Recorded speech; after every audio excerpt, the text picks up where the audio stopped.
మన వాళ్ళు అనుకున్న వాళ్ళు, మన అనుకునే ఓటర్లు, నా అనుకునే ప్రజల్లో ఒక్కరికి కూడా కష్టం జరగకుండా, ఒక్కరికి కూడా ఎటువంటి అభద్రతా భావం లేకుండా పరిపాలించుకుంటూ వెళ్ళడం అన్నది ప్రభుత్వాలు చేయాల్సిన పని. మరి ఇప్పుడు హైడ్రా చేస్తుంది ఏంటి? ఇక్కడ హైడ్రా చేసే పని గురించి మనం అనాలిసిస్ చేయట్లేదు.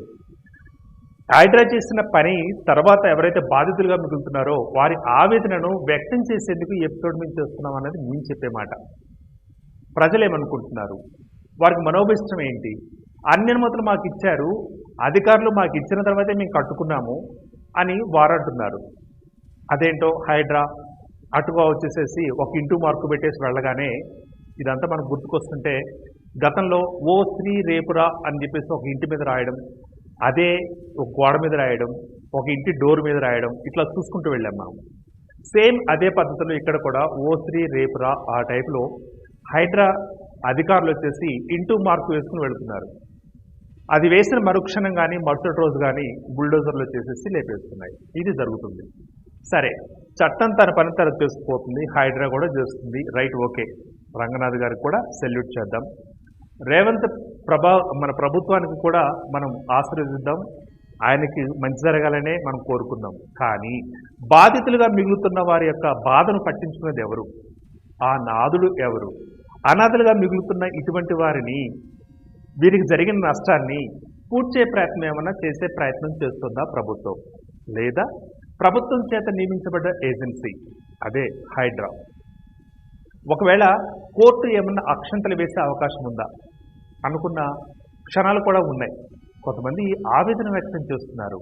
ఇళ్ళు కూల్చేటప్పుడు ఆ ఇళ్ల పరిసరాలకు సాగానికి వెళితే, మీరు వెళ్ళినా కెమెరాలతోటి మాలాంటి వాళ్ళు వెళ్ళినా ఆవేదనలు, ఆక్రందనలు ఈ రెండు కామన్గా వినిపిస్తున్నాయి. ఈ రెండింటితో పాటుగా మరికొన్ని చోట్ల కూడా ప్రభుత్వం పట్ల కూడా విమర్శలు కూడా వినిపిస్తున్నాయి. కనీసం మాకు నోటీస్ కూడా జారీ చేయట్లేదే, నోటీస్ కూడా ఇవ్వకుండా మాకు ఇలా కూల్చేస్తున్నారు అని చెప్పేసి వాళ్ళు అరుచుకుంటున్నారు. వీళ్ళని ఆర్చుకునేది ఎవరు? వీరి యొక్క బాధను తీర్చేది ఎవరు? చట్టం తన పని తను చేసుకుపోతుంది, హైడ్రా కూడా తన పని తను చేసుకుపోతుంది. సిన్సియర్ అధికారిగా రంగనాథ్ గారు కూడా దూసుకుపోతున్నారు, బాగానే ఉంది. కానీ బాధితులుగా మారిన వారి నష్టాన్ని పూడ్చేది ఎవరు? వారి బాధను తగ్గించేది ఎవరు?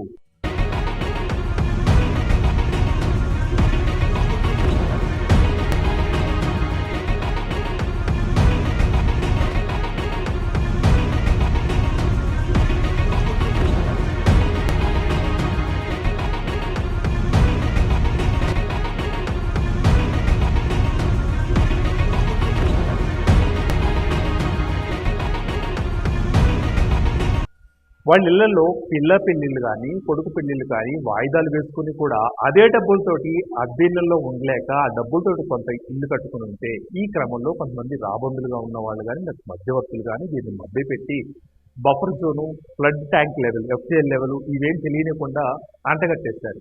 అధికారులు కూడా ఆమ్యామ్యాలు పుచ్చుకొని అనుమతులు కూడా ఇచ్చేశారు. మీరు ఇంకా భరోసాగా ఉండండి అంటూ కూడా చెప్పడం జరిగింది. కానీ చట్టం తన పని తను చేసుకుపోతుంది, హైడ్రా వచ్చి మళ్ళీ తన పని తను చేస్తూనే ఉంది. మళ్ళీ నేను రిపీట్ చేస్తున్నాను, వీరు బాధితులుగా మిగులుతున్నారు. ఈ బాధను మిగిల్చేదెవరు అంటే తీర్చేదెవరు? ఈ బాధితుల్ని నష్టపరిహారంగా వారి చేతికి ఇంత అమౌంట్ ఇచ్చేదెవరు అంటూ ఇప్పుడు కొత్త ప్రశ్న తెరపైకి వచ్చింది. హైడ్రా వచ్చిన కొత్తల్లో అందరం మెచ్చుకున్నాం, శభాష్ అన్నాం, ఓకే సూపర్, ఆహా ఓహో అన్నాం. దాదాపు హైదరాబాద్ నగరంలో 40% ఇటువంటి అక్రమ కట్టడాలు లేచిపోతాయి ఒక్క హైడ్రా వల్ల. బాగానే ఉంది.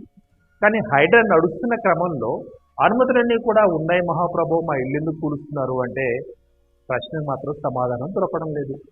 ఇక గొప్ప వ్యక్తులకు, చిన్న వ్యక్తులకు చట్టం అందరికీ చుట్టమే, ఎవరికి ఎక్కువ కాదు, ఎవరికి తక్కువ కాదు. సో సెక్షన్లు కూడా అందరికీ ఒకటే. ఇక్కడ మనం చెప్పుకునేది ఏంటంటే, మురళీమోహన్ గారు, సినిమా యాక్టర్ మురళీమోహన్ గారు, ఆయన ఆస్తుల విషయంలోకి వచ్చేసరికి ఆయనకేమో కోర్టు నుంచి నోటీసులు తీసుకొని ఒక 10 రోజులు టైం ఇవ్వడం, లేకపోతే 8 రోజులు టైం ఇవ్వడం. మరి సామాన్యులకేమో అసలు టైమే లేకుండా మేము వచ్చేసాం, 3 వచ్చేసింది, మేము కూల్చేస్తామంటూ వచ్చి కూల్చేయడం. ఎలా తీసుకోవచ్చు దీన్ని? అంటే పైలో ఉండే వాళ్ళకేమో ఒక రకంగా, కోట్లాది రూపాయలు కబ్జాలు చేసి కోట్లాది రూపాయలు సంపాదించుకున్న సినీ హీరోలకేమో అలా, సామాన్యులకేమో ఇలా.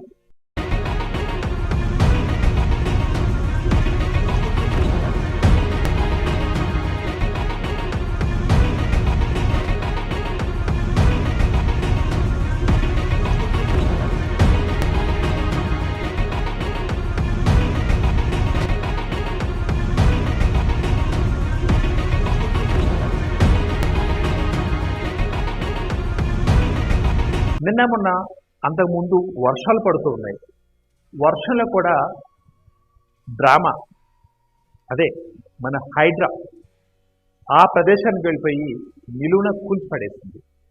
కొంతమంది అన్నం తింటూ కూడా బయటకు వచ్చేసారు. కొంతమంది కట్టుబట్టలు కూడా వదిలివేసి బయటకు వచ్చారు.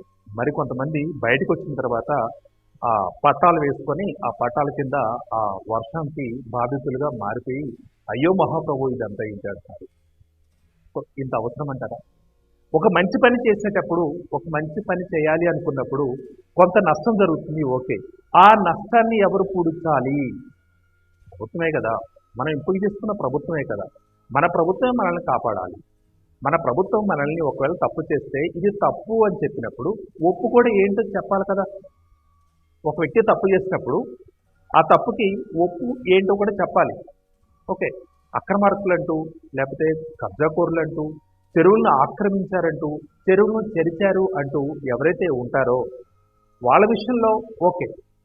కానీ నిరుపేదలు ఎవరైతే ఉన్నారో నిరుపేదల విషయంలో మాత్రం పట్టించుకున్న నాదులు లేకుండా పోతున్నారు. సో రంగనాథ్ గారికి కానీ, రేవంత్ రెడ్డి యొక్క ప్రభుత్వానికి కానీ నేను చెప్పొచ్చేది ఏంటంటే, కాస్త నష్టపోయిన వాళ్ళు ఎవరైతే ఉన్నారో వారి విషయంలో ఒక ఆలోచన చేయండి. నష్టపరిహారం ఇప్పిస్తారా, లేకపోతే వారికి వేరే ప్రదేశాలలో వాళ్ళు కోల్పోయిన ఆస్తులు లేదా ఆ ఇళ్ల స్థలాలు ఇప్పిస్తారా? దీని మీద ఒకసారి ఆలోచన చేస్తే రేవంత్ రెడ్డి గారి యొక్క ప్రభుత్వం 3 కాలాల పాటు 6 కాలాల పాటు ముందుకు వెళ్ళే అవకాశం ఉంది అంటూ ప్రజలు అంటున్న మాట. Keep watching SLT Telugu.